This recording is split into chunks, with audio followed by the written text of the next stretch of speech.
Bienvenidas, bienvenidos a un nuevo episodio de su pozole filosófico. En esta ocasión, no podía ser de otra forma, tenemos un episodio especial sobre el 8M. Decidimos hacer em, este episodio para hablar un poquito acerca de qué significa este movimiento, qué pasa con las manifestaciones, qué pasa con la rabia. Y pues, ¿qué pasa también con la autodefensa? El día de hoy estamos humano uno, hola, Aló, qué gusto estar aquí. Gracias por la invitación. y pues la humana. Una mesa pequeña, pero se va a poner intenso el día de hoy. Es que el tema que Em, traemos está bien. Es su tema favorito de cuando viene el 8M. Es que no deberían estar pintando los monumentos, es que no deberían estar rompiendo los vidrios. Y dijimos, bueno, ¿y qué tal que hablamos en serio de romper monumentos y de pintar vidrios? Ah, no, del revés. No, sí, de romper monumentos también. Y pues se va a poner polémico, va a estar intenso. sí, así de link en la descripción de cómo derribar un monumento. Claro que sí, ¿por qué no? Claro que sí, y cómo devolverle el gas pimienta a los puercos. Sí, sí. Este, Pues mira, yo me quedé pensando que ya van varios años que asisto a la marcha del 8M y he hablado en otros espacios sobre esto, pero creo que sería importante contextualizar un poquito acerca de qué pasa con el 8M, ¿no? Para quienes todavía no se han enterado qué es lo que sucede cada 8 de marzo desde hace algunos años o para empezar a jalar algunos hilos por ahí, ¿no? Entonces, em, pues vamos a empezar diciendo que pues el 8M no se festeja, por favor, ¿no? O sea, no lleguen con flores y chocolates, no es 14 de febrero. No es el día El de las 8, flores amarillas. sí, sí, ahora se ha compuesto como el Día de la Mujer, ¿no? Y entonces parece que estamos celebrando a todas las mujeres de nuestra vida. Pero en realidad empezó siendo como el Día Internacional de la Mujer Trabajadora. Y empezó pues a raíz de una serie de huelgas de trabajadoras textiles, que es pues una historia bastante culera, ¿no? Allá por los, fíjate, en el siglo XIX, trabajadoras, ¿no? De una fábrica textil de Nueva York, pues salieron primero a protestar contra las condiciones laborales y de bajos salarios. Em, Y luego, pues ya tenemos por ahí algunas conferencias internacionales de mujeres socialistas ya en el siglo XX. Y luego tenemos, justamente en 1908, otra huelga de trabajadoras textiles, también en Nueva York, a raíz, pues, de estas condiciones tan terribles en las que trabajaban y además condiciones tan terribles en las que se siguen dando este tipo de explotaciones, que además, pues, está aunado em, a todo lo que puede suceder en este tipo de lugares de explotación, ¿no? Como incendios, patrones culeros, gente muriendo dentro de estos edificios. Y entonces, em, a raíz de estas primeras manifestaciones y de las conferencias internacionales de mujeres socialistas, pues se organizó, em, se decidió instaurar un Día Internacional de la Mujer Trabajadora. Y al principio, en la década de 1910-1920, pues en realidad estas huelgas estaban centradas en mejorar las condiciones laborales, sobre todo de las trabajadoras fabriles. Em, pero ya para 1975, la ONU, y ojo aquí, es una institución la que decide fijar el Día de la Mujer y a partir del 96, me parece, es cuando también ya empieza a ser como una fecha cada vez más nombrada y de pronto comienza a desplazarse, ¿no? Como que pierde este carácter que tuvo al principio de ser un espacio de manifestación, un espacio para pedir por derechos laborales, por derechos, igualdad entre mujeres y varones, por acceso a la educación, por el acceso al voto también. Y comienza de pronto como a desplazarse a esta idea de celebrar a las mujeres, omitiendo ya el Día Internacional de la Mujer, se convierte en el Día de la Mujer y de pronto parece como que pierde este cariz de manifestación hasta hace algunos años que comienza a surgir nuevamente un movimiento de protesta con la bandera del 8M y comienzan a verse nuevamente pues manifestaciones, sobre todo en contra de la violencia, ¿no? O sea, todavía existen por ahí la inclusión de puntos como condiciones laborales dignas, también se introduce pues justamente por maternidades deseadas, pero el punto está, me parece, en vivir una vida libre de violencia. Em,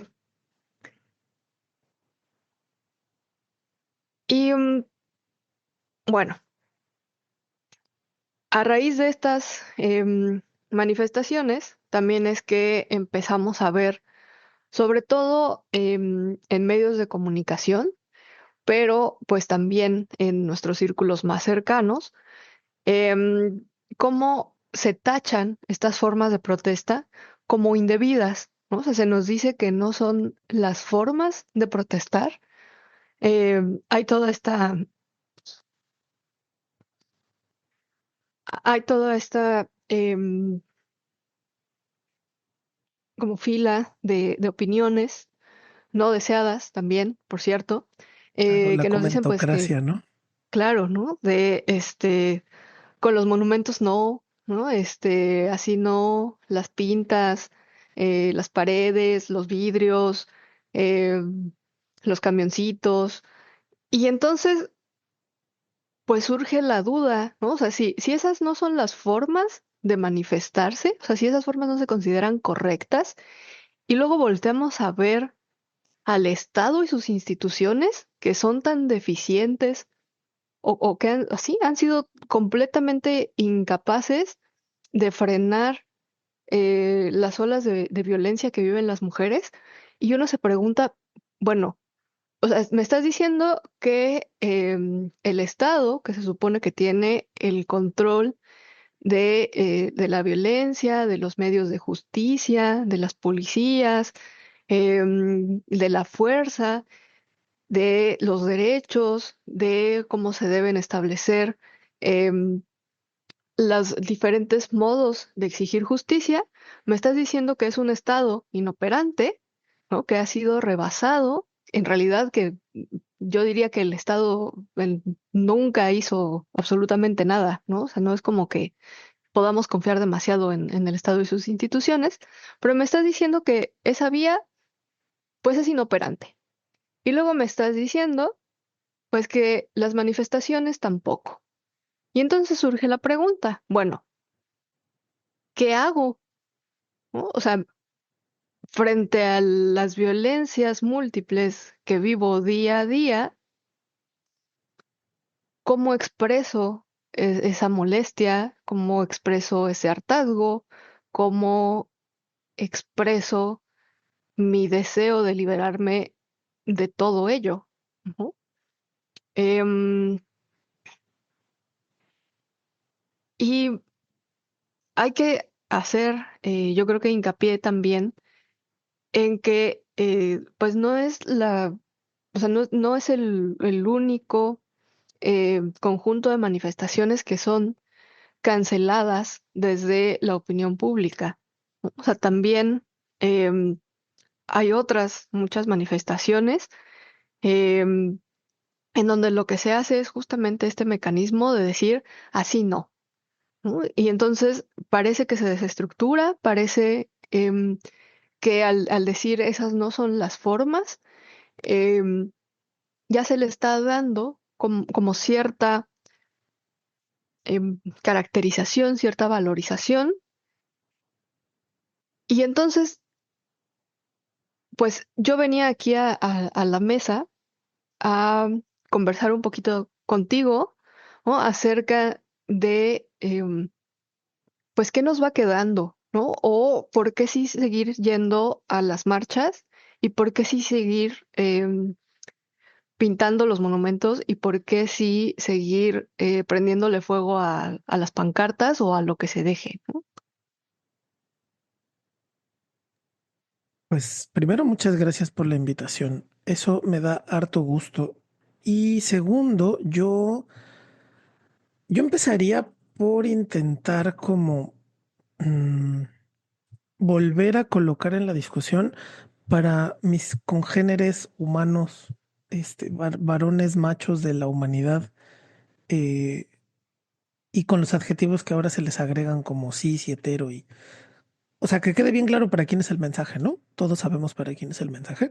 Eh, o sea, hay un mundo al que nosotros no hemos tenido acceso y que cuando empiezas a rascarle, pues tienes acceso pues por experiencias ajenas, ¿no?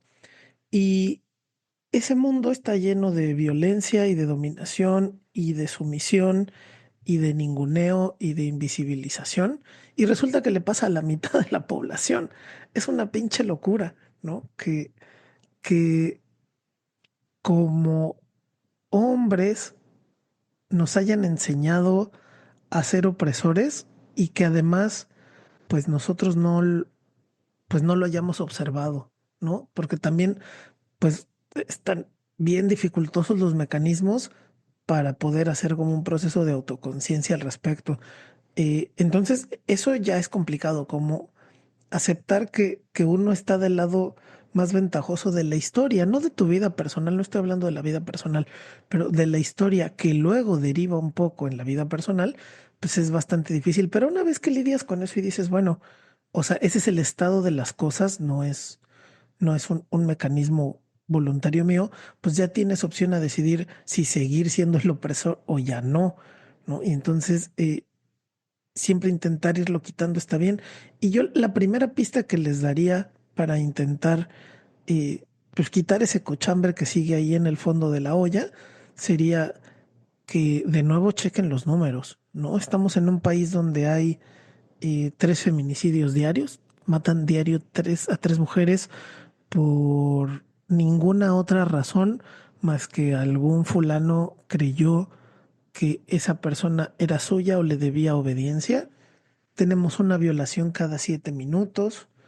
2/3, o sea, 2 de cada 3 mujeres han reportado haber sufrido abuso sexual y somos el primer lugar en el planeta entero en pornografía infantil y en embarazo adolescente infantil, que solo significa abuso sexual dentro de los hogares, ¿no? Entonces, partimos desde dos posiciones muy disparejas, muy disparejas respecto a la violencia que se vive, ya no digamos en el mundo, sino desde nuestras familias.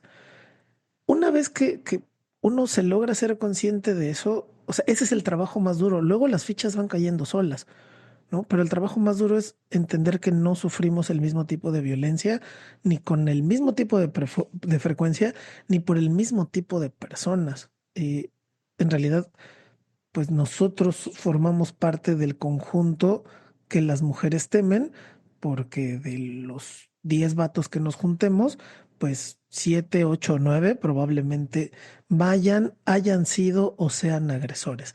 Entonces, en un mundo tan complejo y tan asfixiante como ese, eh, y estoy hablando del mundo moderno, porque justo el Día Internacional de la Mujer Trabajadora inicia con estas protestas que comentaba la humana y se da, digamos, la explosión a convertirse en algo multitudinario.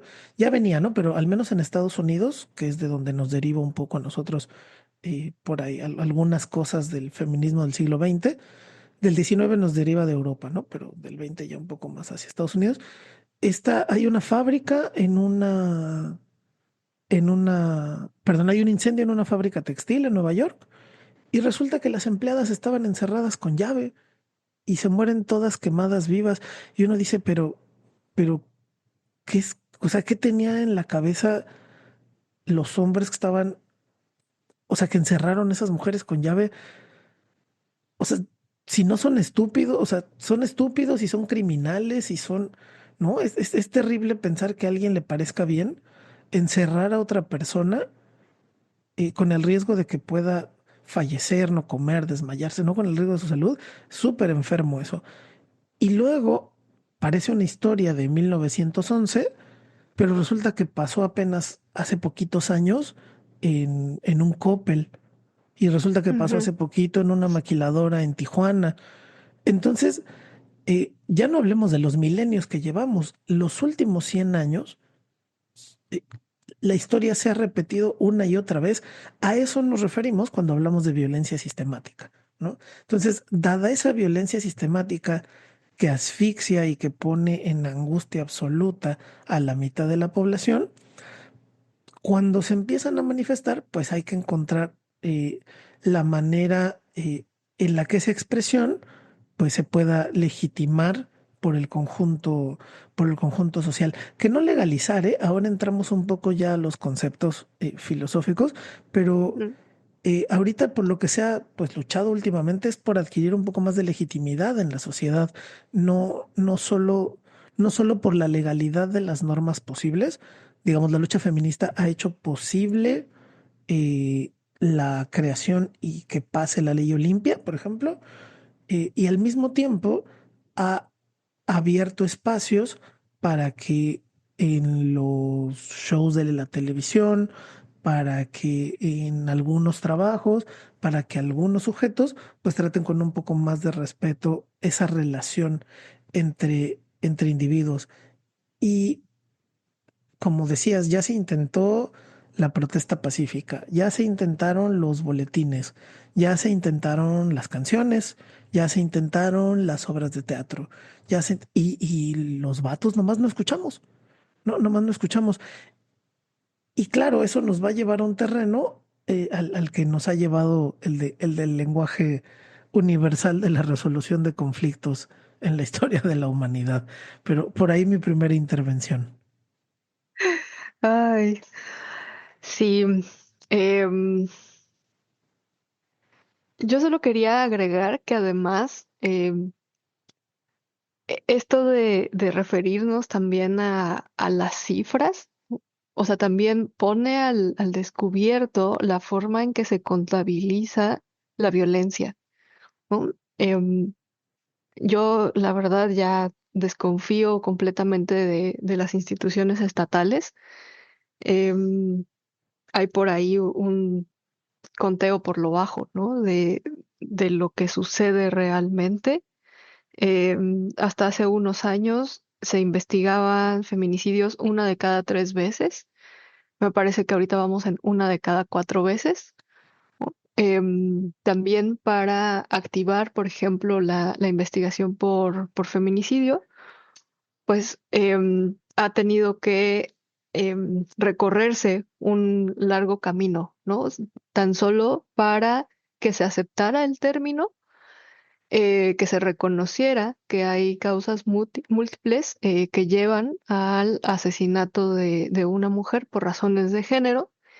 Y luego, pues además ha habido que probar distintos mecanismos para que esas investigaciones operen, ¿no? Primero, pues quién llega a la escena, quién lo marca como feminicidio, cuáles son los procedimientos que se realizan para poder llevar la investigación. Luego, además, pues tendríamos que pensar qué sucede em, con el término de esas investigaciones, ¿no? O sea, ¿cuántos de esos no terminan en un carpetazo sin impartición de justicia, con familias deshechas? ¿No? Y la violencia se multiplica y se multiplica, ¿no? Em, y ya para entrarle a la carnita del pozole de hoy, em, propuse para la mesa un texto que se llama Defenderse, una filosofía de la violencia. La autora es Elsa Dorlin y ella es una filósofa feminista francesa de los setentas, nacida en los setentas. em, y lo que me llamó la atención de este libro em, es que hay justamente una exploración de qué significa la autodefensa y ella lo trata tanto desde una perspectiva filosófica como desde una perspectiva histórica, ¿no? O sea, Dorlin va a analizar en esta obra cómo opera la violencia, cómo opera la autodefensa y va a poner el punto de discusión justamente en diferentes contextos históricos. Va a hablar sobre la opresión y el poder y va a decir de entrada, pues que históricamente ha habido un movimiento de desarme de las clases subalternas, em, pero pues que en realidad este desarme que está, o sea, desarme no solamente de quitarle armas a grupos subalternos, sino además quitarles la posibilidad siquiera de ejercer la autodefensa, ¿no? O de ejercer incluso la violencia. Em, y entonces em, hay una exploración acerca de cómo han operado estos desarmes, sobre todo em, pues con pactos entre el Estado y entre grupos en el poder. Pero también algo que me gusta del texto de Dorlin es que analiza, pues que en realidad es un poco difícil terminar de desarmar a grupos subalternos, ¿no? Aunque parece que la violencia o que la capacidad de ejercer el poder armado, el poder judicial, etcétera, queda en manos, sobre todo de los estados-nación, pues en realidad un conjunto de grupos como los esclavos, la población negra en Estados Unidos, las mujeres sufragistas y otro conjunto de grupos que ella analiza, pues en realidad desde sus trincheras, pues operan diferentes mecanismos de autodefensa. Em, el texto de Dorling, además, em, me parece que apunta a reconocer que la autodefensa, pues es justamente una práctica de resistencia y de supervivencia, y ojo aquí, en contextos de opresión y de desigualdad, ¿no? Em, Parecería que hay un monopolio del uso legítimo de la fuerza por parte del Estado y sus instituciones. Y entonces parecería justamente que este uso legítimo de la fuerza y sus mecanismos de acción, ¿no? No solamente las policías, sino también la impartición de justicia, dejan como un poco indefenso al individuo. Em, el texto de Dorlin, además, es como una invitación, me parece, a reflexionar acerca de por qué deberíamos adoptar la autodefensa también como una práctica legítima y una práctica necesaria en contextos justamente de opresión y de violencias múltiples que se reciben sobre, em, sobre nuestros cuerpos, ¿no? Pues vamos a entrarle a la carnita, ¿no? Ujú, Me encanta. Yo, según la lectura de Dorling y conjuntándola con algunas otras lecturas que ya hemos tratado en otros pozoles, yo estaba pensando en que siguiendo a Dorling, pues los sujetos que tienen el monopolio de la violencia y que luego le llaman defensa, ¿no? Eh, es una construcción compleja, ¿no? Digamos, es la clase dominante. En términos marxistas, sería la clase dominante. Digamos, son aquellos que son los que tienen el poder económico. Yo tengo una hipótesis que puede ser que haya sido experimentada o no, pero si tú haces una manifestación en las calles, en el Palacio de Gobierno, en el ayuntamiento, pues de pronto hay como un conjunto policíaco y van y te vigilan y lo que sea. Pero donde vayas a cerrar una fábrica de Coca-Cola o donde vayas a plantar un explosivo en las paredes, no estoy diciendo que dañes a nadie, pero en las paredes de una empresota de Ricardo Salinas en las instalaciones de TV Azteca o donde la gente tome un Electra, ahí es donde en realidad se van a activar las alarmas del Estado, porque a quien está protegiendo el Estado por diseño, pues es a la clase dominante. Entonces, la clase dominante lo que va a hacer es todo lo posible por mantener sus privilegios, aun sea violentar a aquellas personas. Lo que pasa es que nos hayan robado a la población y que les hayan robado a las poblaciones lastimadas y oprimidas el uso de la violencia es un diseño muy sofisticado de la ideología, porque si tú ahora conversas con cualquier persona, todas las personas en esta sociedad mexicana en la que vivimos estamos, comillas, convencidos, convencidas, comillas, de que la violencia no es el camino. Y sin embargo recibimos violencia todos los días. Entonces, ideológicamente nos pacificaron a un nivel de que nos robaron incluso el concepto de la violencia para defendernos, ¿no? Y es algo que a mí me encantó de leer el libro de Dorling, porque recuerda que la autodefensa tendría que ser pensada como un acto de supervivencia, ¿no? De pensar en la legalidad de lo que está ocurriendo, es un acto por el cual está sobreviviendo. Antes de pensar si mi autodefensa es legítima porque el imbécil de enfrente me quiere hacer daño, antes de pensar si me van a meter a la cárcel, no, no, el valor de la autodefensa es sobrevivir.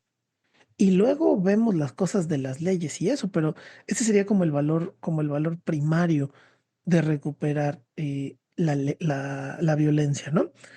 Y luego, pues, lo que ha ido ocurriendo es que pues sí, a través de las escuelas, a través de las instituciones sociales como la familia, como la escuela, nos han asegurado que la violencia no es el camino, pero claro, no es el camino para nosotros, para despojarnos de la violencia nosotros, pero claro que es el camino para la clase dominante, ¿no? Y en esa operación, si hacemos el traspaso al problema de género, pues sí, claro que los hombres hemos hecho un trabajo por despojar de las herramientas de posible autodefensa a las mujeres. Y entonces, ¿qué pasa? Cuando vemos a una niña que está contestándole a un adulto algo que no le gusta, que le da un beso para saludarle, le dice, no me gusta, ¿qué hace el adulto? Casi siempre hombre o motivado por un resorte de la clase dominante hombre, que está diciendo, deja que manipulen tu cuerpo, ¿no? O no seas desobediente. ¿Cómo? Entonces la opción es ser obediente siempre y someterme a las órdenes de un ajeno siempre. O diga algo básico que yo he escuchado como docente hasta el hartazgo, no digas groserías. A los niños se nos da mucho más permiso de decir groserías y a las niñas se les mutila socialmente como esa acción, ¿no? Como de poder tomar su rabia y su enojo por las palabras sociales que usamos para definirlas y ponerlas como en acción. Imagínense si eso pasa con el discurso, pues mucho más con las armas, mucho más con defenderse con el agua hirviendo, mucho más defenderse con artes marciales, que de eso trata un poco también el libro de Dorling. Entonces, yo quiero retomar el concepto que tiene Dorling sobre esclavitud. Ella redefine la idea de esclavitud a partir de aquellas personas o aquellas personas, o individuo, sujeto, persona, mujer, hombre, que no disfruta con propiedad de los derechos y los deberes de preservarse a sí mismo, a sí misma. Entonces, la libertad ya no tiene que ver con mi posibilidad de acción en el mundo, con mi potencia voluntariosa, con mi potencia de voluntad, mi potencia de crear, sino tiene que ver con mi capacidad de disfrutar de los derechos, de preservar mi integridad. Y eso cambia todo el paradigma, ¿no? Porque bajo ese esquema, si ese fuera como el objetivo principal de nuestra sociedad, liberarnos de esa esclavitud, o si ese fuera ya no el principal, algunos de los objetivos principales de nuestras sociedades, eh, estoy seguro que muchas de nuestras prácticas cambiarían. Eh, y por último, para dejarlo ahí volando, la idea de la defensa legítima, eh, pues pasa siempre por el tamiz de las leyes y de las normas, ¿no? ¿Qué es legítimo? ¿Cuándo es legítimo defenderse? ¿Cuándo es legítimo utilizar la violencia? Y parece que hay como un conjunto de presettings ideológicos que otorgan las leyes y otro que está predeterminado por el conjunto de la moral social. Ninguno de los dos, al menos en México en 2025, ninguno de los dos va a decir que está bien la violencia. Y siempre te van a decir que tú no puedes defenderte.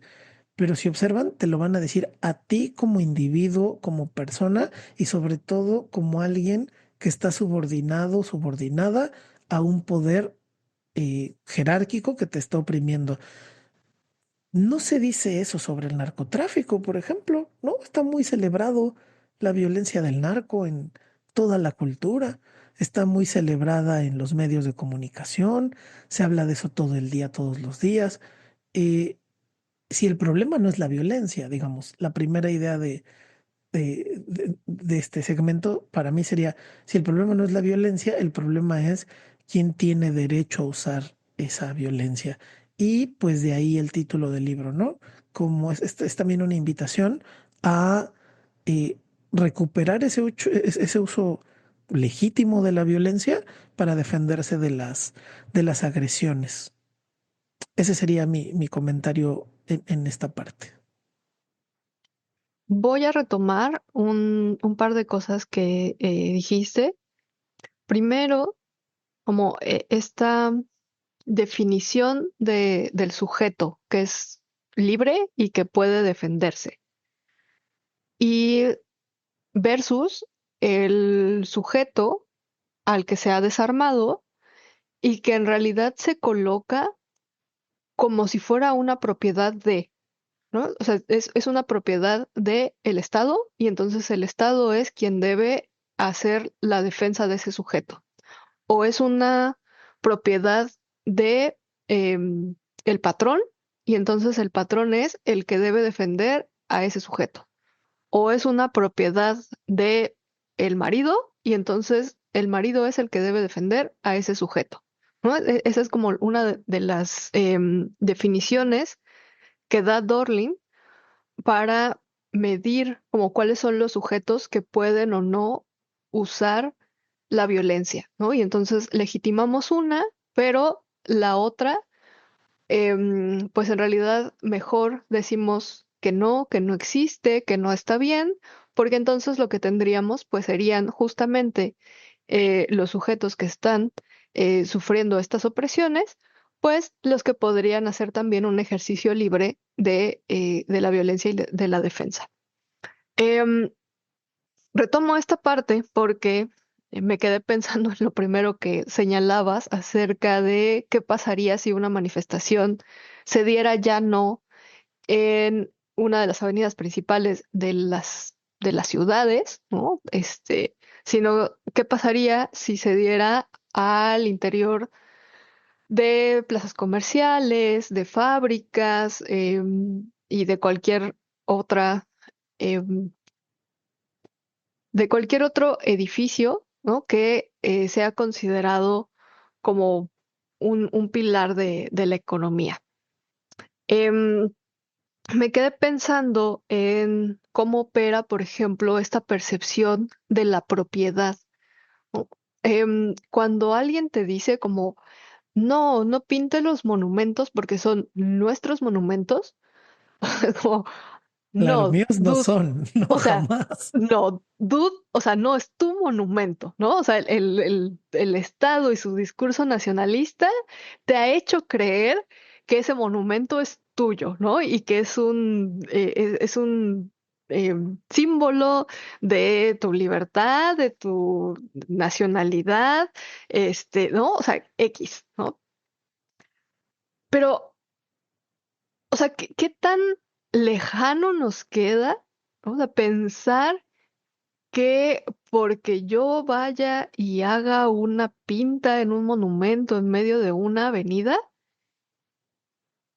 te estoy, o sea, te estoy como atacando, faltando el respeto a ti, otro sujeto, ¿no? Que no se relaciona absolutamente nada con ese pedazo de piedra, metal, etcétera. O sea, hay una relación em, muy perversa de considerar el espacio público también como una propiedad del Estado y por lo tanto que debe ser defendida por el conjunto de nacionalistas que están dispuestos a defender un monumento antes de quejarse de la violencia que se ejerce sobre multitud de cuerpos, ¿no? O sea, para mí leer a Dorlin hablando acerca de la defensa de la propiedad privada y de cómo la mayoría de las leyes que permiten el ejercicio del poder y la violencia están destinadas justamente a la defensa de esa propiedad. Así, o sea, me dio mucha más claridad acerca de lo que se está de lo que se pone en juego también durante las movilizaciones, ¿no? O sea, también creo que em, las movilizaciones tienen tanto peso porque justamente son un ataque a esa propiedad privada estatal socializada, ¿no? O sea, Creo que no, no estoy ni cerca, además, ¿no? no, no, t- pero es que es imposible, ¿no? No, no.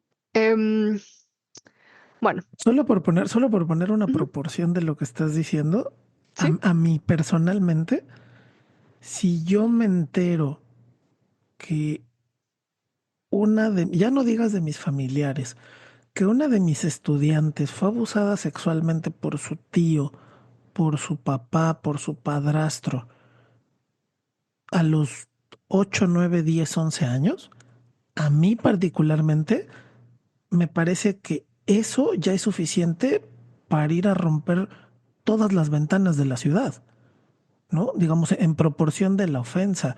Una niña de 9 10 11 años abusada sexualmente ya sería motivo para ir a tirar todas las chingadas estatuas culeras que hay en la ciudad, ¿no? Ahora, con los números que tenemos, es que no hay posibilidad de defender ese argumento, ¿no? Es que estás maltratando nuestros espacios, es que no son tuyos.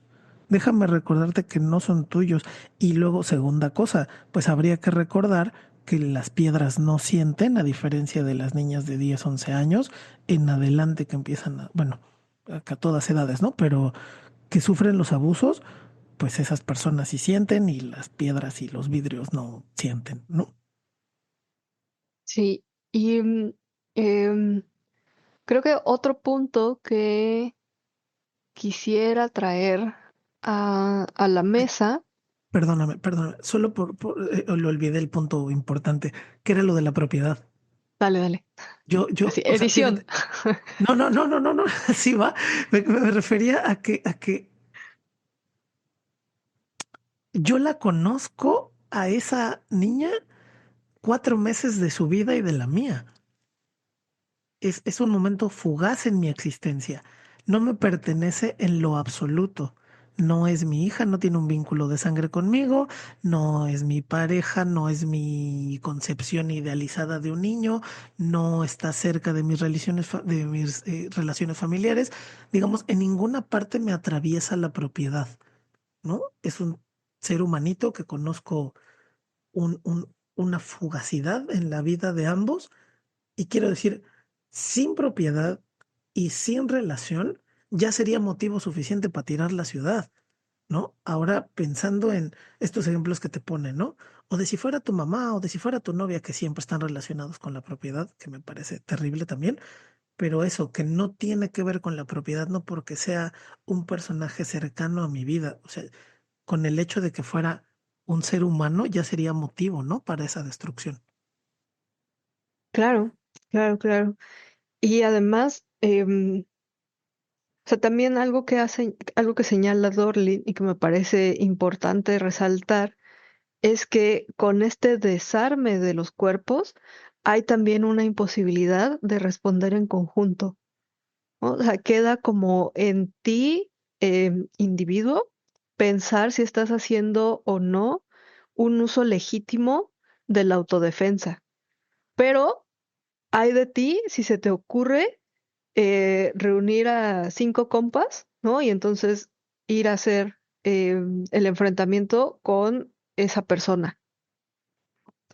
Em, y dentro de esta, como, em, como estos discursos que están vertidos hacia evitar la formación de grupos de autodefensa o de grupos organizados, politizados, em, estaba pensando también como en los constantes rompimientos que hay desde afuera y desde adentro de los movimientos feministas, pensando en lo que ocurre durante el 8M. Em, este año, por ejemplo, he estado viendo más publicaciones acerca de por qué el bloque negro ya no es necesario. Contexto, ¿no? Em, el bloque negro solía ser, o todavía es un grupo de mujeres que asiste a las marchas y la característica es que van completamente de negro, también van encapuchadas y el bloque negro, más allá de lo que se pueda presentar también en los medios o en lo colectivo, pues tiene distintas funciones. Una de ellas es, em, opera como un grupo de protección de las manifestantes.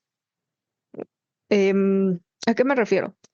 El bloque negro suele organizarse para ser eh, las mujeres que van sobre todo a los extremos de la marcha o al frente, atrás o en distintos puntos estratégicos de la marcha para ir cuidando el avance. Son también mujeres que están dispuestas a ejercer la autodefensa en el caso de que el Estado despliegue pues sus fuerzas también policiales, ¿no? O sea, ¿cuántas veces no hemos visto también el arribo de fuerzas armadas frente a un conjunto también pues de mujeres que están expresando su hartazgo y pues que se ven también pues acosadas por la presencia de estas fuerzas, ¿no? Em, el bloque negro pues no es solamente, digamos, exclusivo del movimiento feminista, sino que ha estado también en movimientos como el anarquismo, el zapatismo, ¿no? Pero creo que el bloque negro pues se distingue justamente por ese activismo radical y por esta presencia activa dentro de las manifestaciones dispuestas a la violencia. No es su función principal, pero es verdad que funcionan como un cuerpo de salvaguarda, ¿no? Y ahora que veía como estas publicaciones, ¿no? De ya no es necesario el bloque negro o hay otras formas de cuidar el avance de las manifestaciones o, eh, o también como estas noticias que a veces se filtran por ahí de es que es un grupo de choque, es que está siendo utilizado para colar varones también, ¿no? Y que rompan desde adentro la marcha em, y que provoquen como más violencia. Em, Me quedé pensando también como en toda esta serie de discursos que van justamente legitimando que sí o que no. En torno al bloque negro pensaba, em, por ejemplo, esta parte donde dicen, bueno, lo que pasa es que si el bloque negro se presenta, es más probable que la violencia escale, ¿no? O sea, está el bloque negro y entonces llega la policía, hay un enfrentamiento y entonces una manifestación que era pacífica, entre comillas, ¿no? Termina siendo una manifestación violenta por la presencia del bloque negro, ¿no? Pero la señalización es justamente hacia las manifestantes.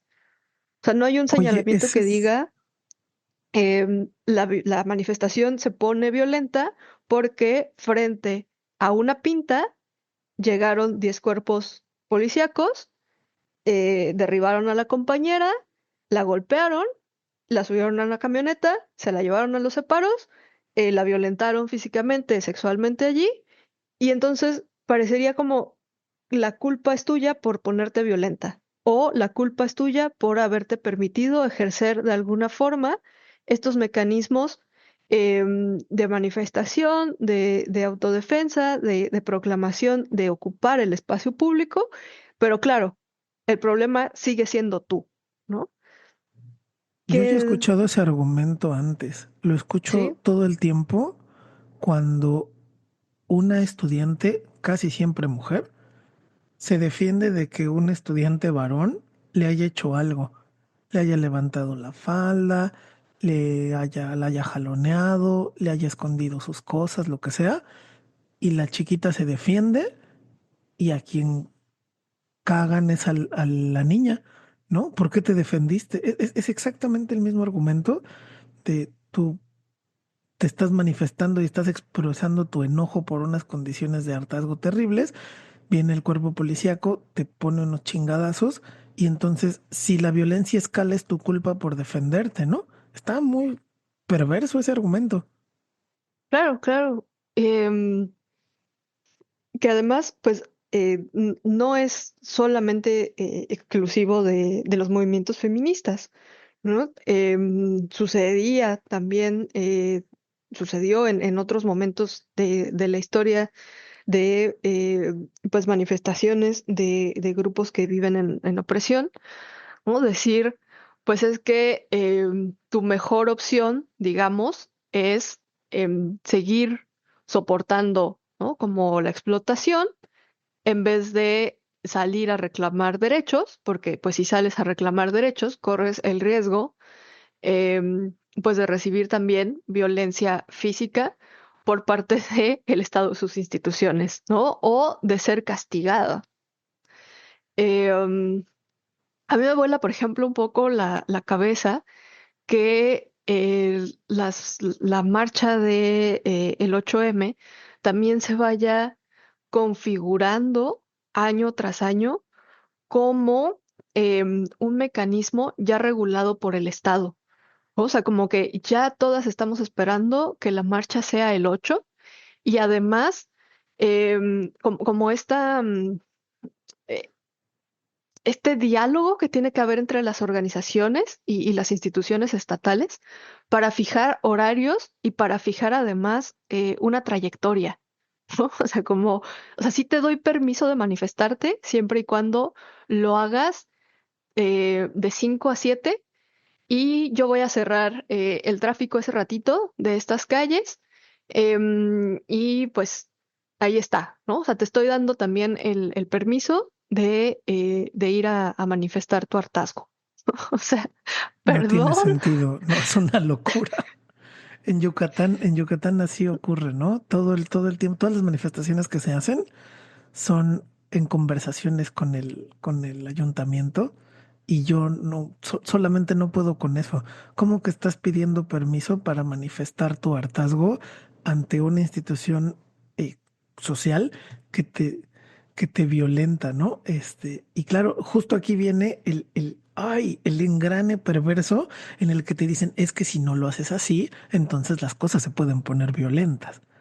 Y claro, Claro, la amenaza viene de allá, pero el pendejo eres tú, ¿no? Si tú accionas la violencia. Son bien ojetes. porque algo que señala también Dorling es como esta falsa disyuntiva que se le presenta al sujeto moderno, ¿no? De decirle, tienes estas dos opciones, o te aguantas las violencias que ya recibes, pero salvas la vida, o pierdes la vida defendiéndote de esas violencias. Em, sí, este libro em, ha sido la relectura de algunos pasajes, ha sido así el malestar estomacal, ¿no? de, Pero vale la pena pasarse y el coraje porque después viene la parte donde espero se convenzan de ahora sí agarrar los mazos. Hay un concepto aquí que yo quería trabajar un poquito, ujú, dale. que era lo de la violencia ilegal legítima y Ujú, lo de la violencia ilegítima legal, que es justo lo que estás conversando. Dorling plantea eh, dos, dos ejemplos opuestos, ¿no? Por ejemplo, estas acciones terribles donde la gente del Ku Klux Klan, eh, frente a la acusación de robo, de un romance, frente a la acusación de una falta en el trabajo, de una persona racializada, de una persona negra, que tuviera la mala fortuna de estar bajo la mira del Ku Klux Klan, el Ku Klux Klan ejerce una acción de violencia contra esta persona, no importando las leyes que le rodean, ¿no? Los linchaban, les cortaban las manos, les arrancaban un diente para poderlos reconocer, les cortaban los genitales, robaban los bebés de las mujeres, ¿no? Hacían una cantidad espeluznante de cosas que como hemos lexicalizado la idea del Ku Klux Klan, se nos olvida, pero eran gente tan o más brutal que los cárteles que dejan descabezados y que dejan cuerpos colgando en el puente. Y estos fulanos, frente a la sociedad blanca dominante, eh, su violencia es ilegal. Según la Constitución estadounidense, esa es una violencia ilegal. Pero frente a la norma social de la clase dominante blanca sobre las personas racializadas como negras, eh, esa violencia se legitima, aún ujú, sin estar en discusión si es verdadero o no.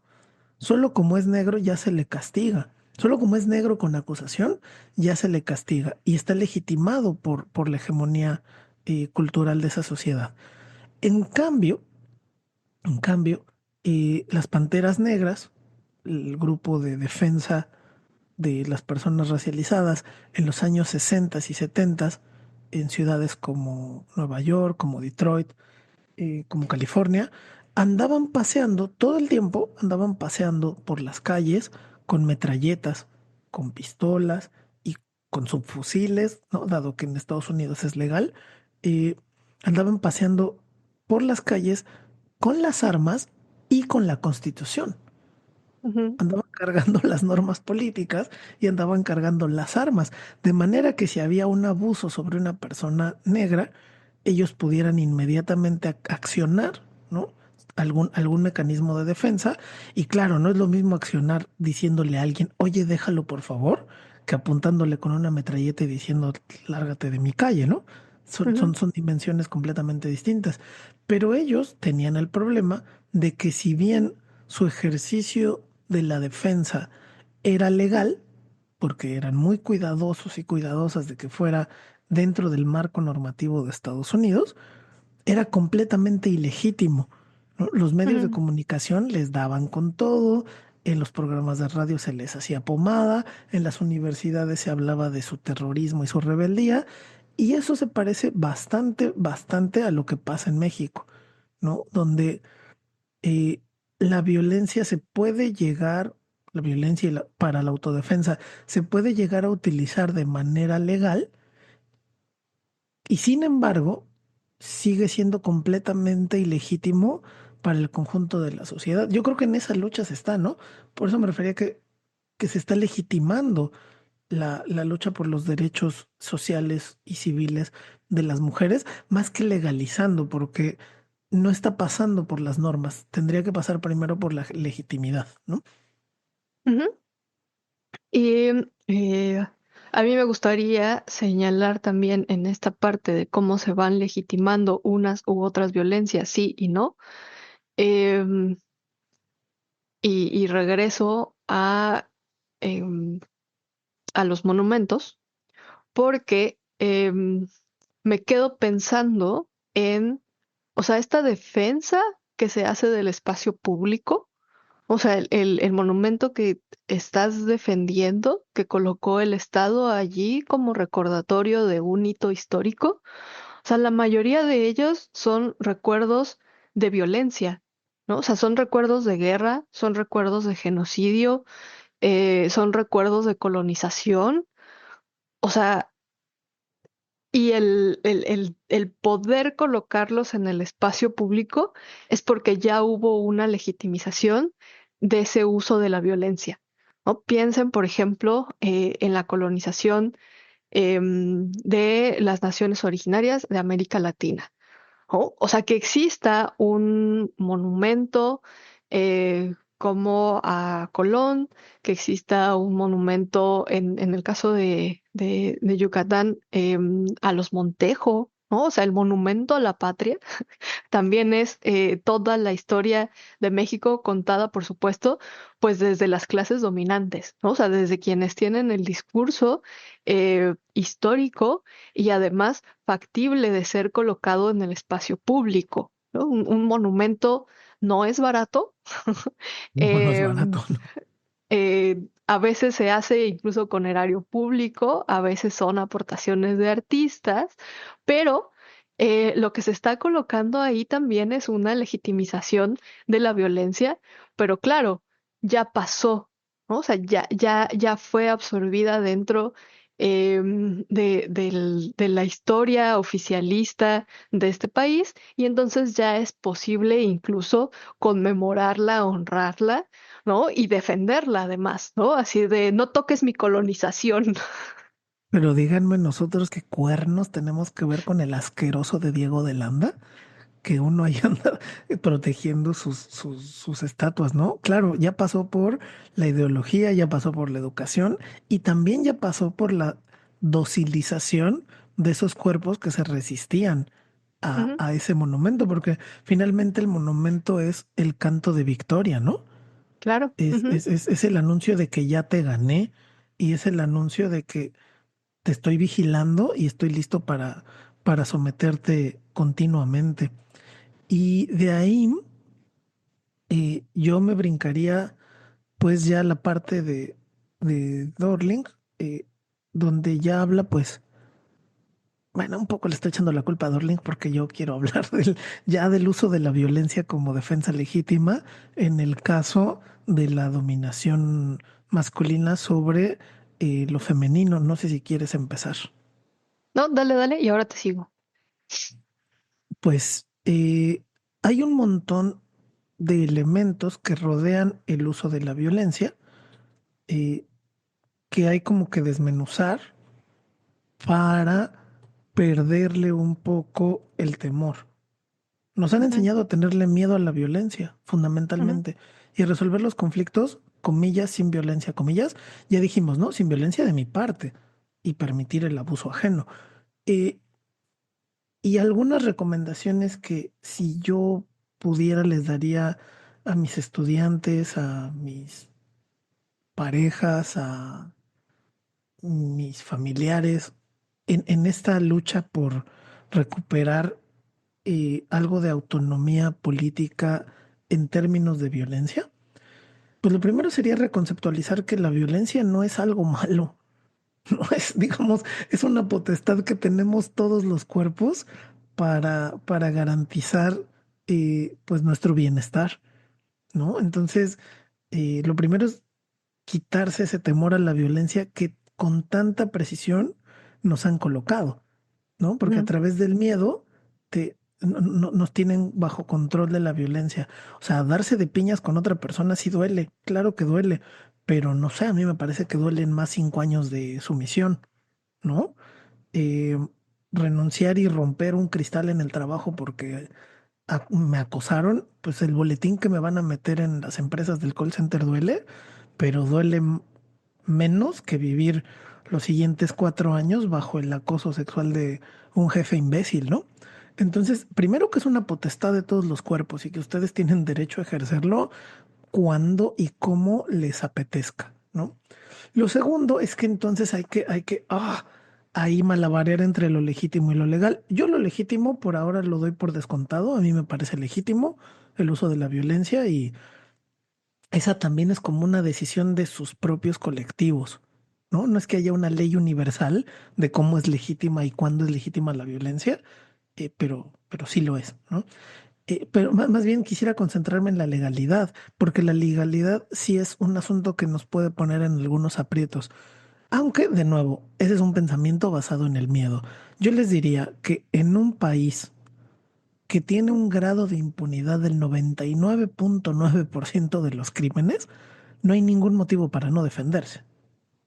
¿No? Si usted tiene el impulso de defenderse y le quiere echar gas pimienta al fulano que la está acosando en el metro, si le quiere dar unos choques eléctricos al güey que la golpea en su casa, o sea, digamos, en un país con el 99.9% de impunidad, es mucho más difícil que la atrapen y le hagan un proceso penal a que no lo hagan, ¿no? Eh, Eso es lo primero, quítense el miedo de usar la violencia.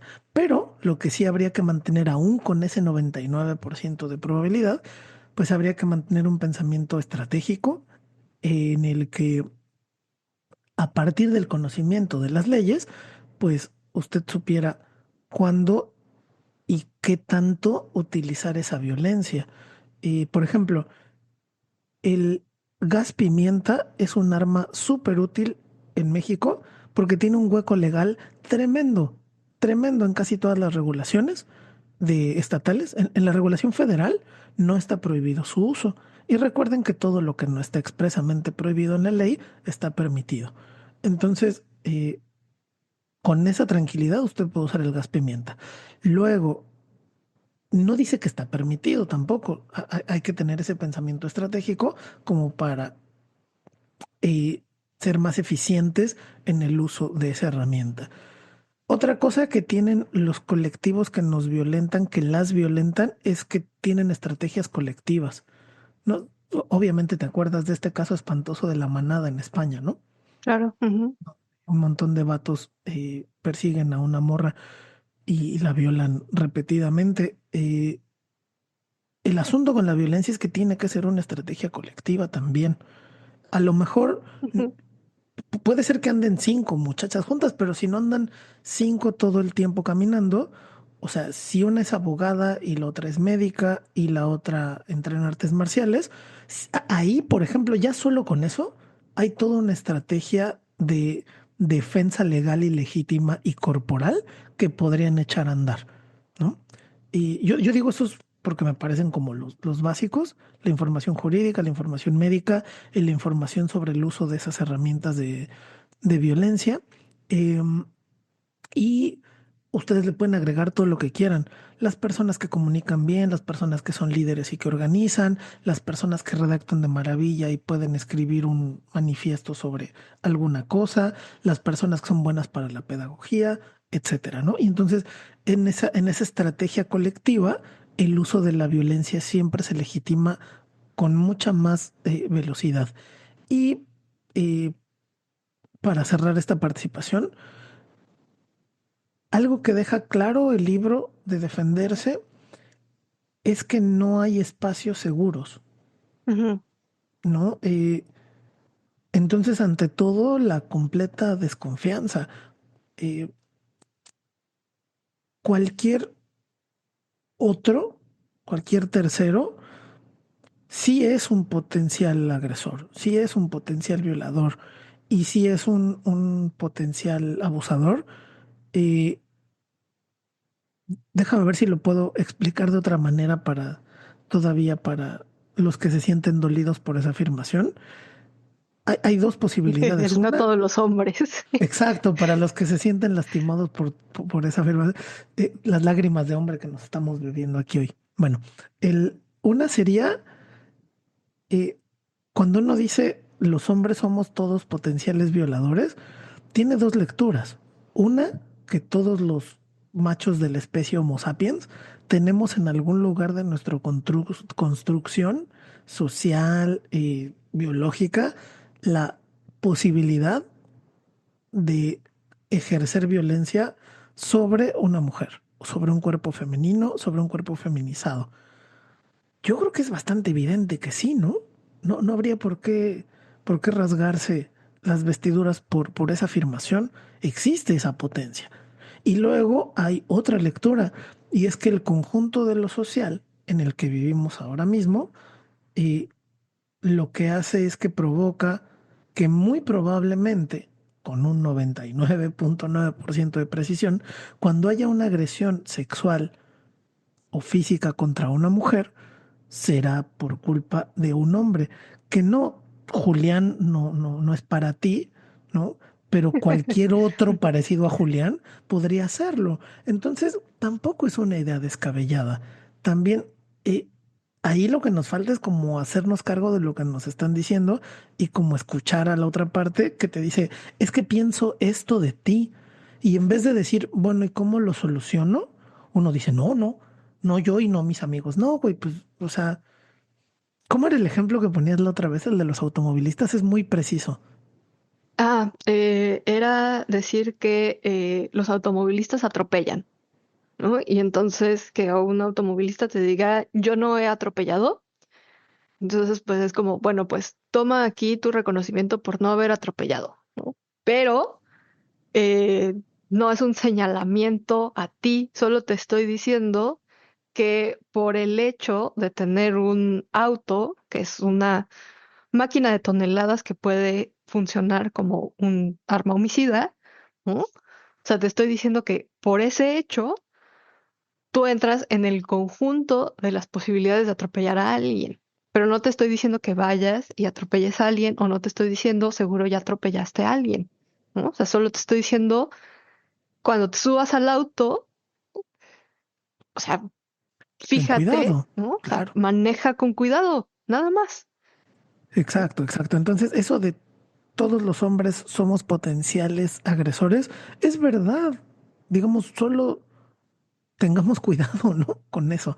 Entonces, ese era el primer asunto que yo quería plantear. Bueno, el asunto ya de la violencia que quería plantear. Voy, voy a retomar primero algo que señalabas de que no hay espacio seguro. ¿No? Dorling dice que los colectivos que en algún momento están sufriendo opresión y violencia, pues en realidad llevan todo el tiempo tensión en el cuerpo, ¿no? Em, Cuando hablamos también de un sistema que ejerce múltiples violencias.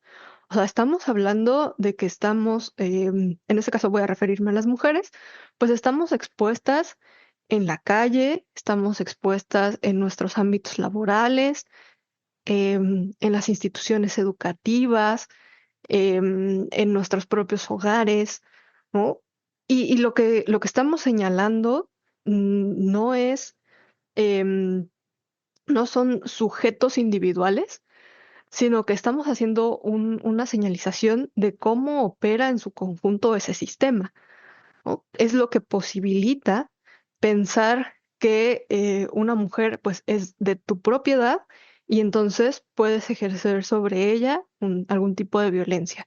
O es ese sistema el que te dice que la forma de acercarte a una mujer que ves en la calle, pues son piropos o incluso tocamientos.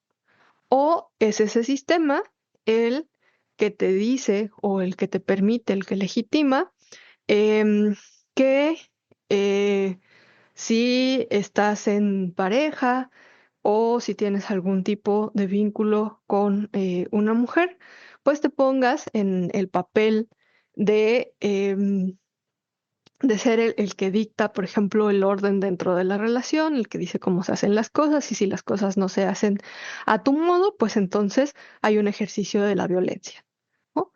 Em, Cuando estamos hablando de este sistema, también era lo que señalabas, ¿no? O sea, yo no puedo en ningún momento bajar la guardia.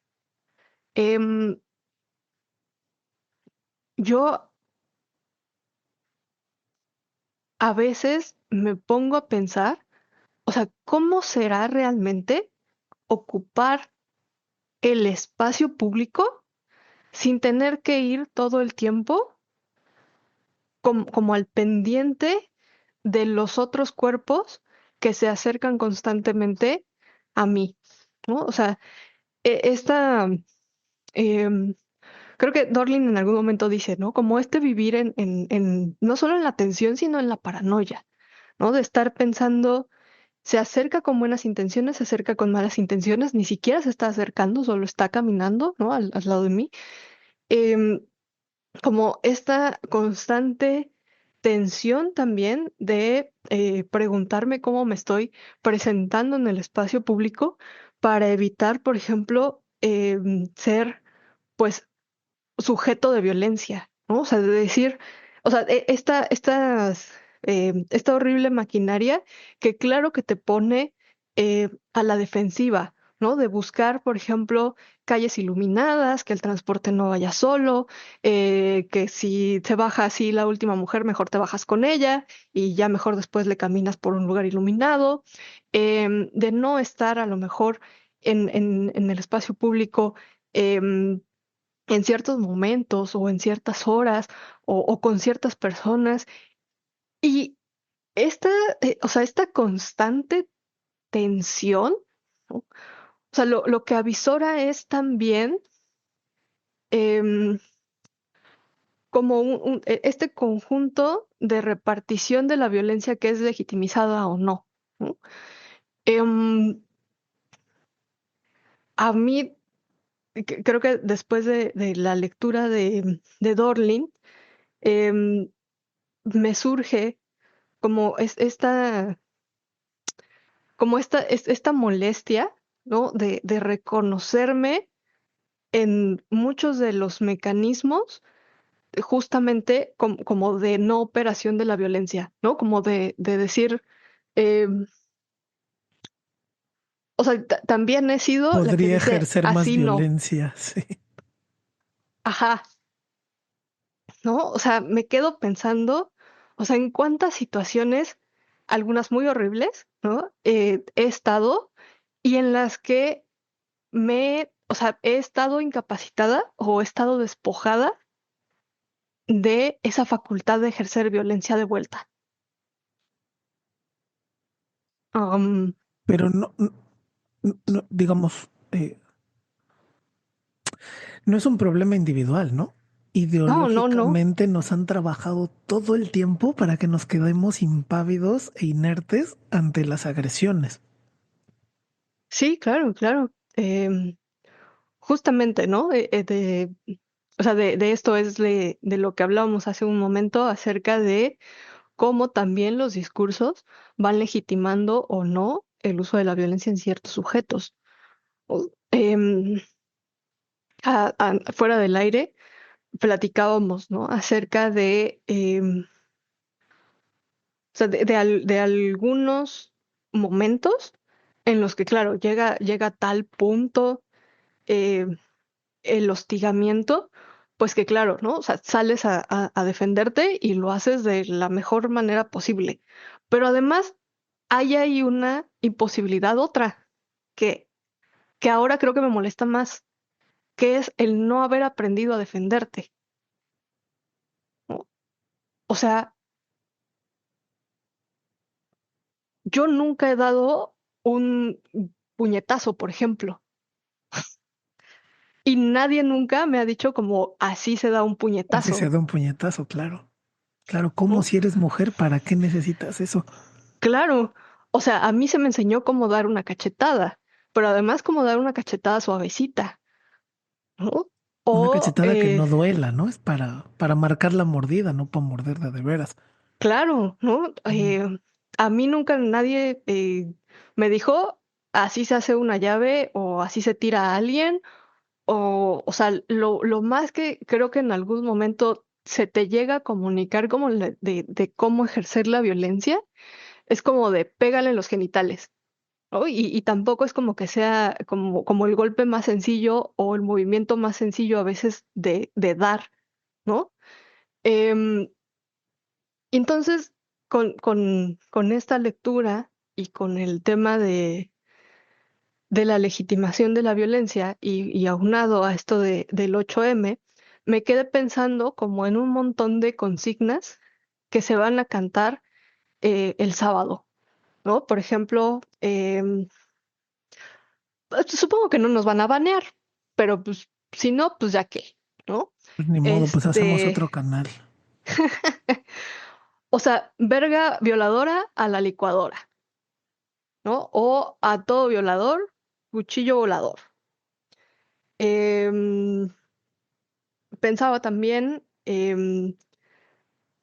como este otro que dice, las balas que disparaste van a volver, ¿no? O pensaba, am, ante la duda, tú la viuda, ¿no? O sea, hay un conjunto de... Espera, ese Con... me encanta. ¿Puedes desarrollarlo? Porque ahí hay todo un folclore mexicano, que yo no sé si se da en otras partes del mundo, pero cuando tú dices esa frase, yo veo a todas las mujeres de mi familia. Entonces, pero no sé si estoy bien. ¿Cuál es la idea detrás de ante la duda tú la viuda? am, o sea, digamos, lo que está detrás de ante la duda, tú la viuda, está diciendo que, o sea, si se está ejerciendo una violencia dentro de, el hogar, ¿no? Si tu marido te golpea, te viola, si tu marido ya hizo como un conjunto de actos que claramente van encaminados a un acto feminicida, ¿no? O sea, si tú ya te sientes en ese peligro, ¿no? De que estás viendo que las cosas escalan, o incluso la primera, ¿no? O sea, si estás viendo que el güey te está maltratando, te está violando, te está golpeando, o si se ejerce violencia económica, eh, un conjunto, Maltrata a ¿no? tus hijos, a tus hijas. Claro, em, lo que dice es, pues no te esperes, ¿no? O sea, adelántate y pues antes, o sea, antes de convertirte en víctima de feminicidio, pues mejor asesina al marido, ¿no? O sea, agarra el cuchillo que usas para descuartizar el pollo, ¿no? Y con ese. O aprovecha que probablemente eres la que prepara la comida en casa y pues Envenena al cabrón. envenénalo. Entonces Échale es aceite como, hirviendo cuando esté dormido. claro, ¿no? Es como esta idea em, de la autodefensa ya puesta en el discurso de las manifestaciones, de las marchas. Em, me quedaba pensando, pues, que justamente creo que lo que falta es ese salto, ¿no? De pasar del discurso a la materialidad. Em, o sea, y ese salto a mí me cuesta un montón pensarlo. Y justamente es lo que Dorlin señala de cómo, o sea, mi cuerpo ha sido desarmado siquiera de la posibilidad de pensar la violencia, ¿no? Está cabrón que nos hayan desarmado desde el pensamiento, ya ni la acción, ¿no? Sí, sí, porque, o sea, claro que puedes ir y manifestarlo, cantarlo en ese momento, corearlo. eh, Vas rodeado de un montón de mujeres, otras diversas, que además comparten un montón de estas experiencias de violencia, de acoso, de hostigamiento, etcétera. Y, o sea, como la emoción de nombrarlo en ese momento es mayúscula, pero luego regreso a casa y me pongo a pensar, ¿no? O sea, yo sería capaz de defenderme al grado de matar a otro sujeto, o yo sería siquiera capaz de defenderme sabiendo que probablemente el otro sujeto tenga un dominio mayor de la violencia porque la ha ejercido, ¿no? Entonces hay también ahí pues una desigualdad tremenda. El siquiera a mí me causaba risa, pero ahora hay otra emoción de fondo también. em, los golpes de pecho, ¿no? De las personas que escuchan estas consignas, ¿no? Sí, cómo que verga violadora la licuadora, ¿no? O sea, las feministas así ya fliparon, Son van a unas empezar, violentas. claro, son violentas, están atacando a los hombres y van a empezar a matar hombres. Pues ojalá. Claro, sí, pero, o sea, el salto es tremendo, ¿no? Y creo que la lectura de Dorlin me ayuda a acomodar esa, esa incomodidad, ¿no? De pronto de saber que muchas veces la autodefensa es el único camino, pero que, o sea, el obstáculo que tengo enfrente probablemente ni siquiera sea físico, sino ideológico. ¿No? Eso, qué tremendo, ¿no? Porque digamos, el impedimento físico se arregla yendo a unas clases de jiu-jitsu, pero Claro. el bloqueo ideológico es lo que en realidad detiene a un montón de mujeres que pasan por situaciones de violencia, de ahorita en este momento agarrar la pala y Ujú. cagarle la cabezota a piñas al abusador, ¿no? Sí, sí. Es un impedimento ideológico y es lo que te decía hace rato, bueno, no lo digo yo, lo dice Dorling, pero es el terror que se tiene al ejercicio del uso de la violencia eh, legal pero ilegítima, Ujú, ¿no? Porque ahí tienes casos de autodefensa que se han ejercido y que luego viene la policía y no. Hay un montón de argumentos que nos hemos brincado que se dan en contra porque quizá para nosotros son obvios, ¿no? Pero de pronto no quisiera dejar pasar la idea de que para las personas que dicen es que para eso existe la policía y te puede ayudar, no, ujú, no. La policía, si acaso, va a ayudar a tu agresor, porque forma parte del mismo sistema que te oprime a ti. ujú, Entonces, cuando tú busques a un policía, el policía va a participar como un segundo agresor.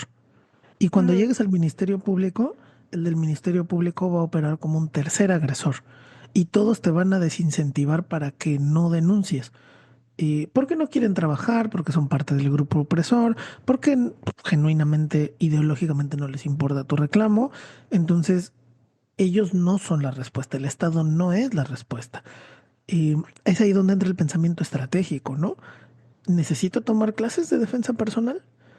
Necesito practicar el ejercicio de la violencia con mis amigas en corto como para sentir qué se siente dar un puñetazo, qué se siente resistirse a uno, qué se siente dar una patada, cuál es el mecanismo más efectivo para defenderme. Ahí es donde entra también la estrategia colectiva, ¿no? Y ujú.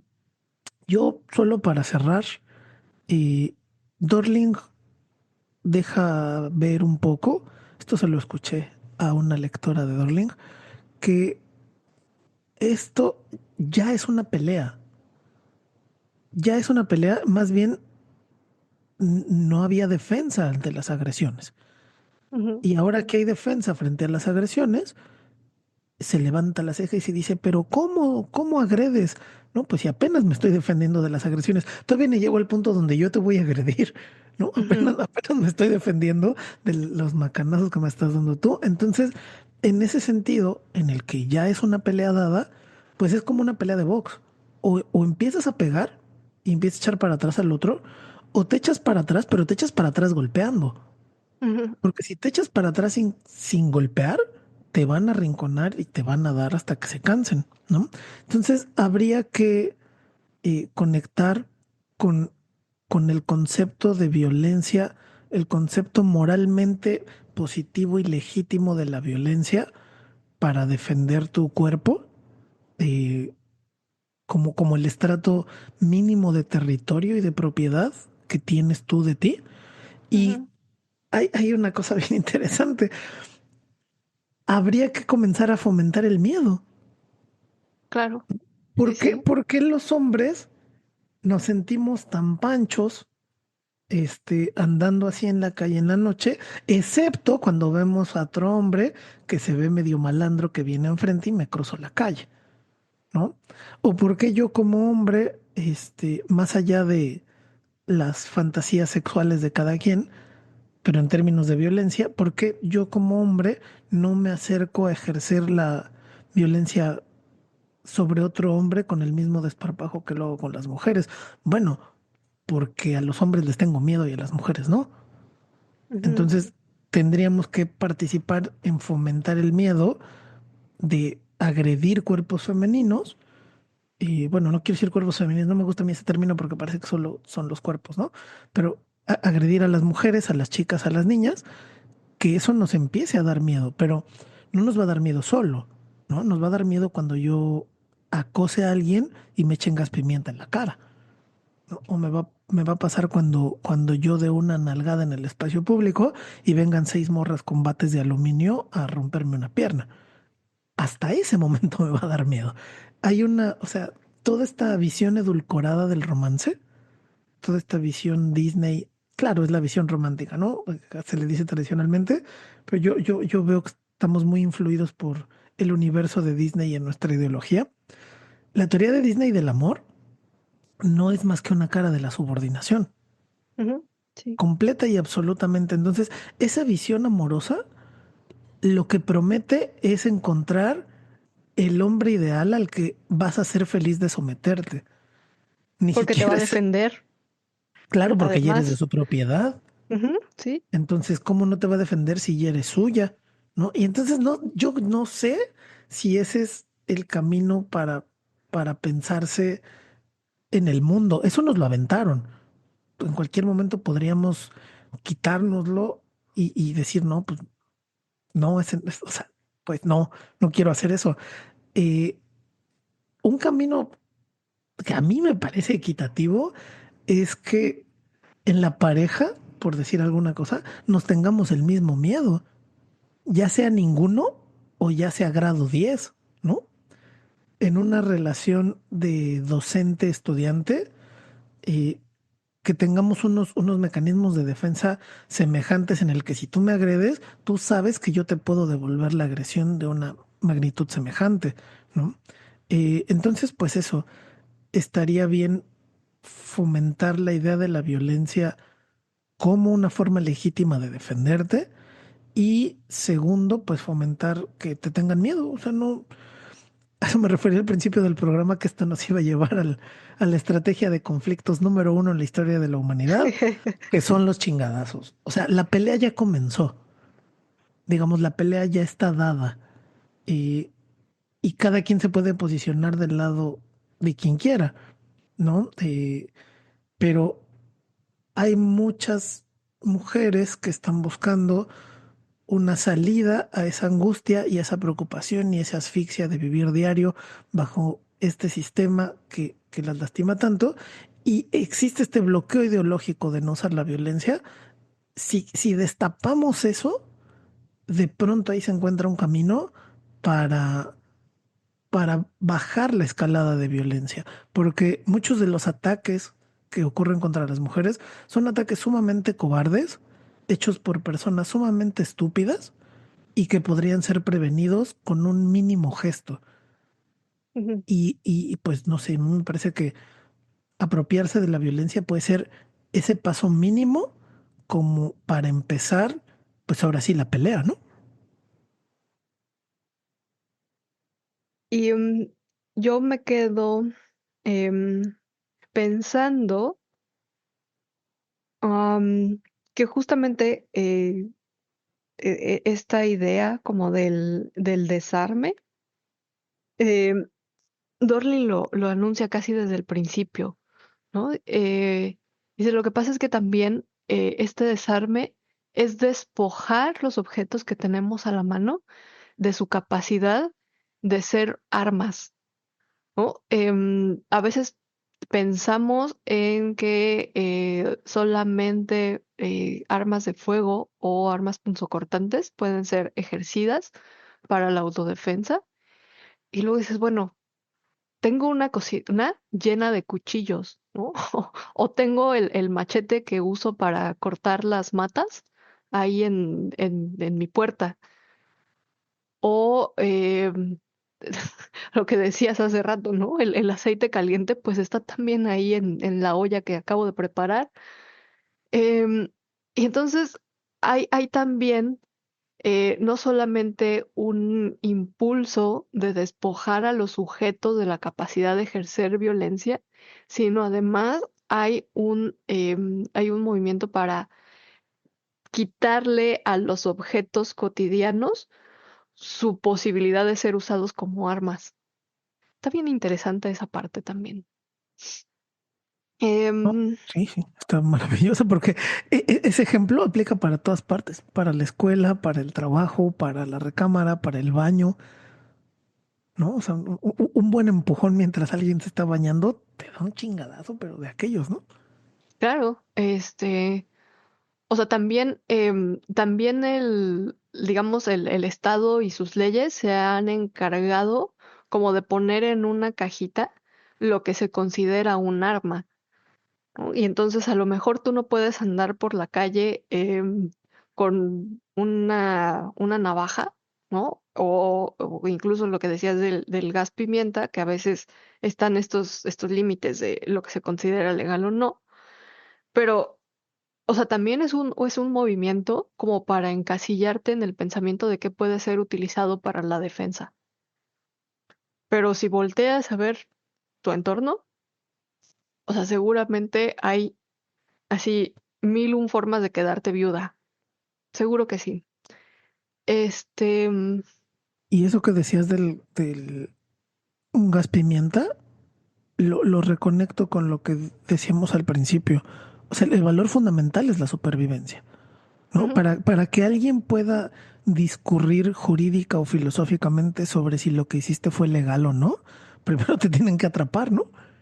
O sea, tú echas claro. el gas pimienta y te vas o sea, no hay ningún motivo para que salgas si llega la policía y dicen, oigan, alguien la acusó de echar gas pimienta, pues usted se queda en su casa, ¿no? Y listo, y no sale y que los policías hagan lo que quieran, considerando que son otra, otra cola del agresor, ¿no?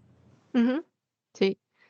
Em, y para ir cerrando el día de hoy, esta sesión, em,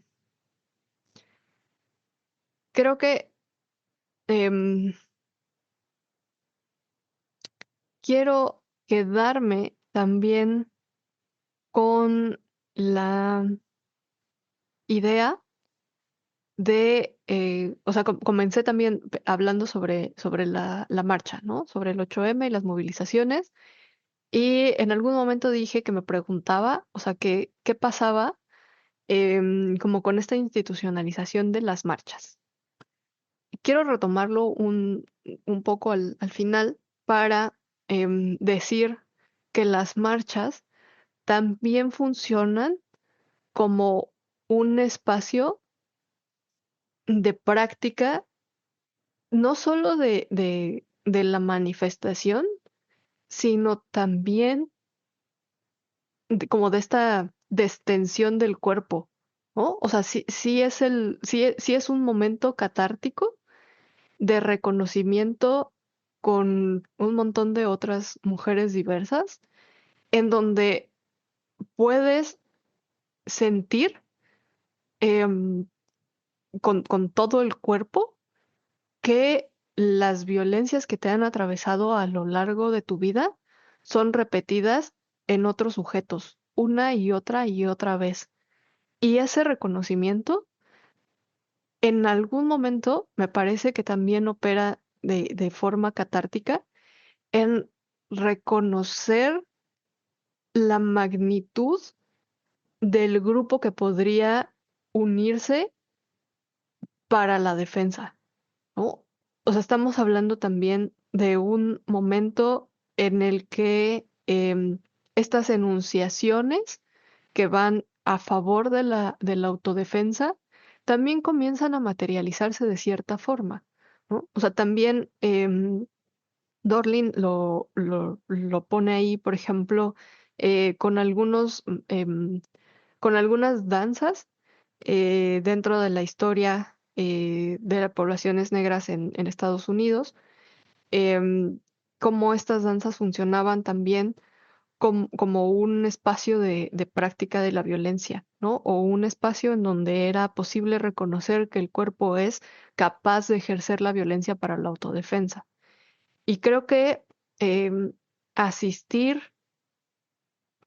a una marcha como la del 8M es justamente también hacer consciente al cuerpo de otros posibles espacios, no solamente de espacios de seguridad o de colectividades politizadas, sino también de espacios en donde es difícil, así como en Fuente Ovejuna, ¿no? Es difícil de pronto perseguir a un sujeto entre miles.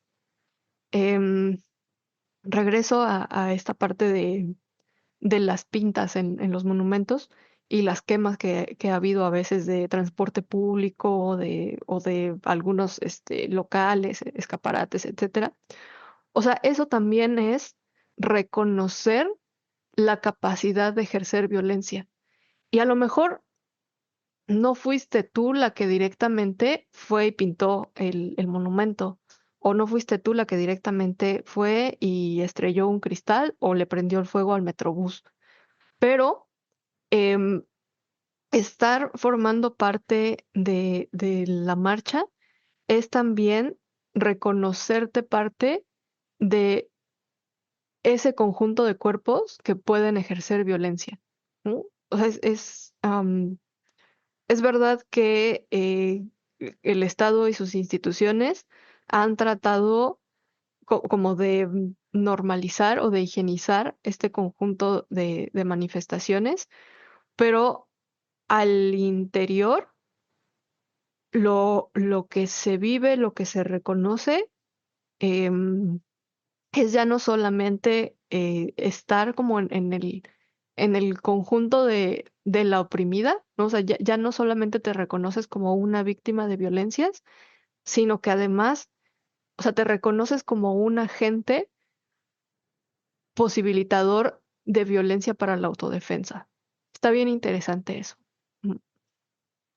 Y ahí tendría, con lo que estás diciendo, a mí se me aparece con mucha claridad una idea, que es que si este tipo de ejercicios no son también un espacio para mostrar la capacidad que se tiene de ejercer la violencia,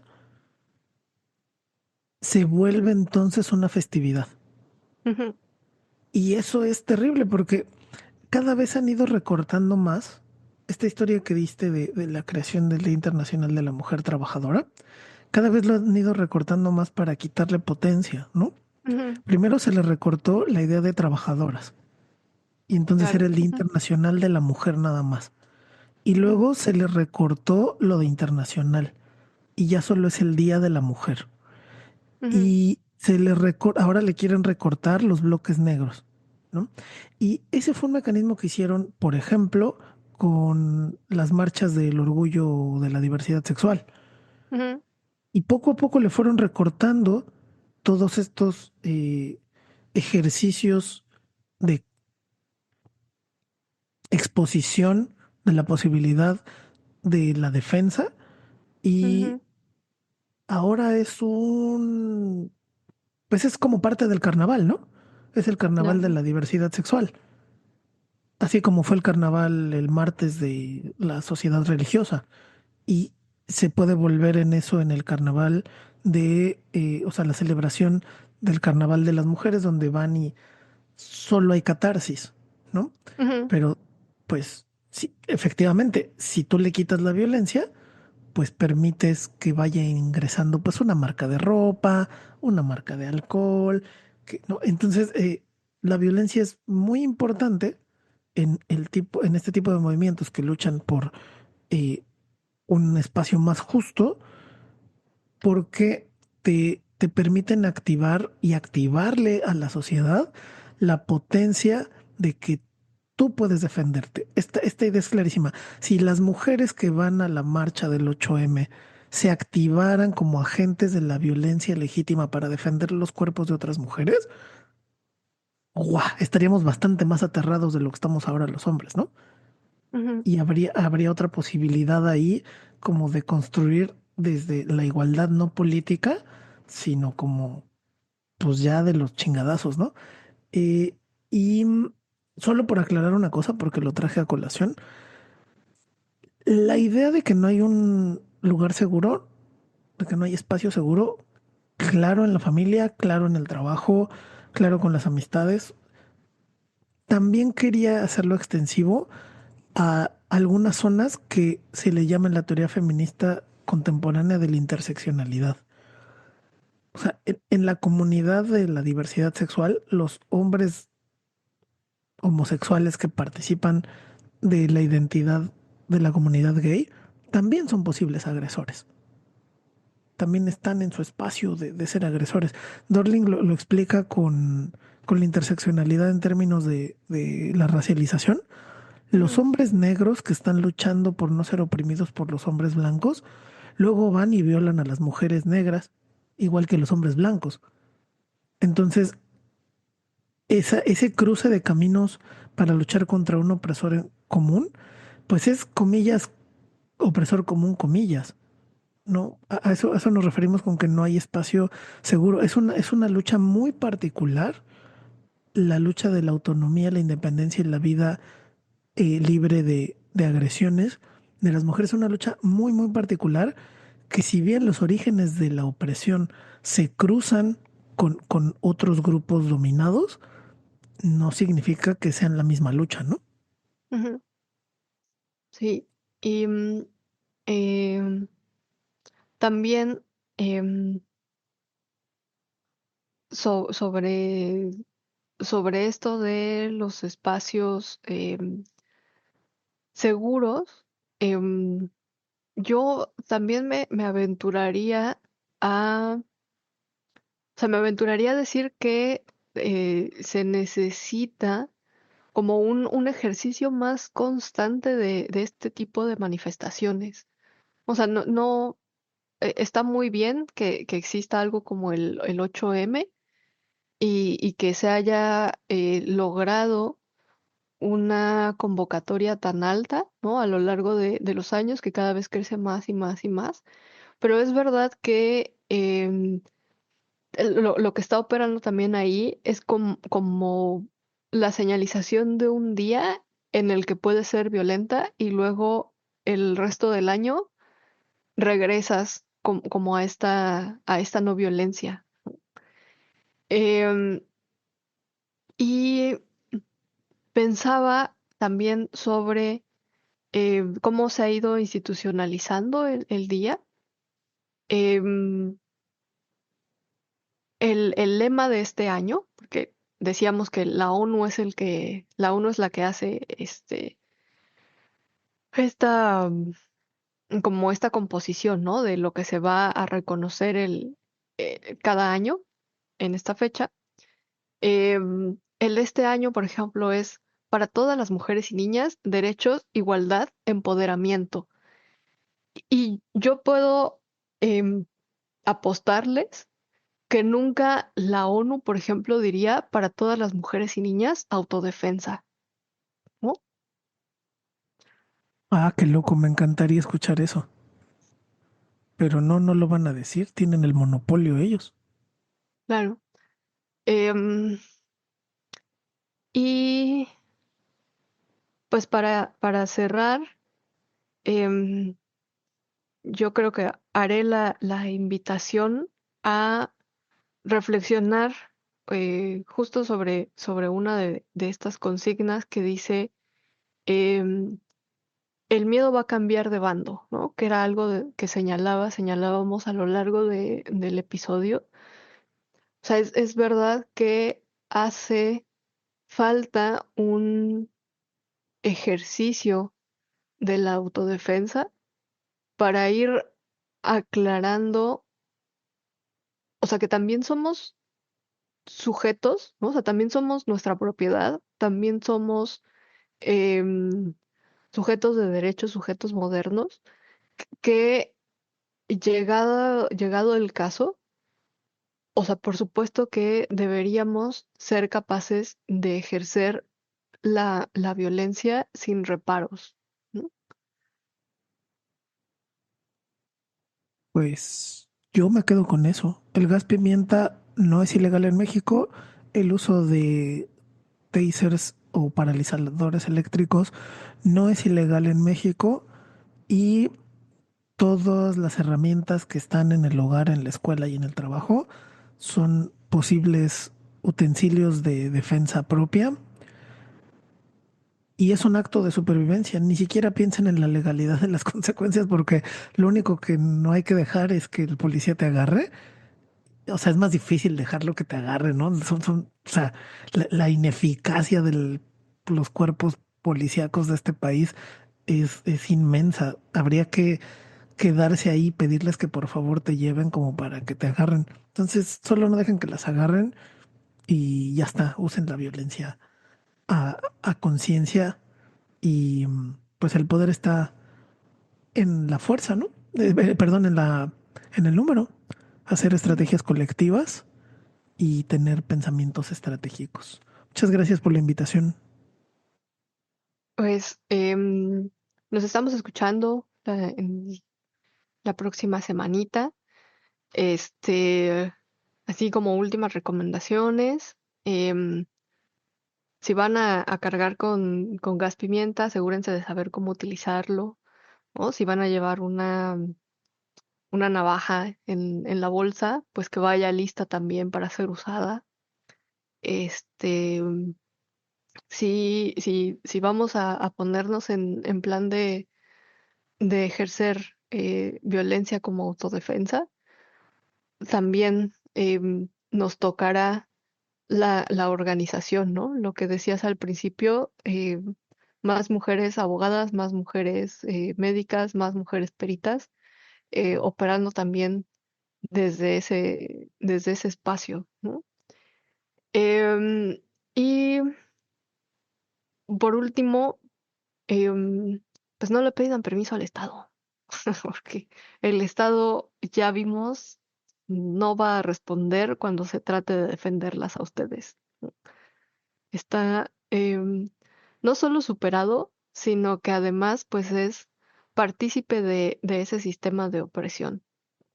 Entonces, em, pues organización y autodefensa, ¿no? Que partamos de ahí también. Y nos vemos la siguiente semana. Ya veremos con qué tema regresa el pozole filosófico, si regresamos. Si no, ya les comunicaremos así por qué medio radical estaremos emitiendo los siguientes episodios, ¿no?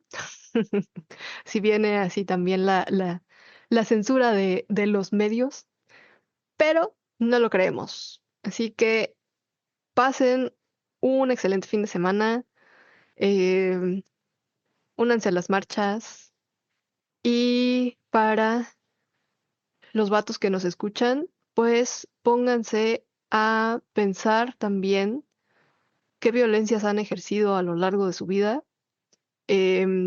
Pónganse a reflexionar también cómo sería estar todo el tiempo con el cuerpo en tensión y cómo sería ser despojado de esa capacidad de autodefensa. Y pues es todo por hoy. Ajá.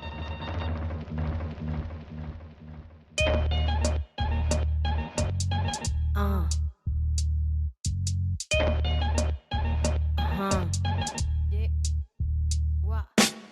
Quisiera tener cosas dulces que escribir, pero tengo que decidir y me decido por la rabia. 5 mujeres hoy han sido asesinadas y a la hora por lo menos 20 mujeres violadas. Eso que solo es un día en Guatemala, multiplícalo y sabrás por qué estamos enojadas. No voy a andar con pinzas para quien no entienda que esto es una emergencia y estamos preparadas. No soy pacifista, no me exijan cosas que no ofrezco. No pedí un pedestal ni lo merezco. Soy como las otras, hartas de andar con miedo, agresiva porque es la forma en que me defiendo. No tengo privilegio que proteja este cuerpo. En la calle creen que soy un blanco perfecto, pero soy negra como mi bandera y valiente en nombre mío y en el de todas mis bisabuelas. La curandera que murió de tantos golpes porque el hombre que la amaba realmente la odiaba. La otra que fue abandonada con un hijo y cuando se enfermó tuvo que mandarle un hospicio. Esto va por mí porque a los 15 años me atravesó la cara un golpe desde su mano. Porque ningún humano se hizo presente el día que un delincuente me dejó el pezón marcado. Esto va por la niña de 9 años obligada a un embarazo porque la violó su hermano. Una niña sin derechos porque el clero considera que el aborto es peor que lo que le han hecho. Me remito a los hechos, no voy a explicarle con dibujos a ningún macho de esos que creen que con su intelectualidad nos van a venir a educar sentados en sus privilegios. No tengo privilegio que proteja este cuerpo. En la calle creen que soy un blanco perfecto, pero soy negra como mi bandera y valiente en nombre mío y en el de todas mis bisabuelas. Cuéntanos bien, en las calles somos miles, desde México hasta Chile y en el planeta entero. En pie de lucha porque vivas nos queremos, no tenemos miedo, no queremos a ni una menos. Díganme loca, histérica y exagerada, pero hoy canto en nombre mío y el de todas mis hermanas. No nos acusen de violentas, esto es autodefensa. Estamos en resistencia, ya no somos indefensas. No, pero soy negra como mi bandera y valiente en nombre mío y en el de todas mis bisabuelas.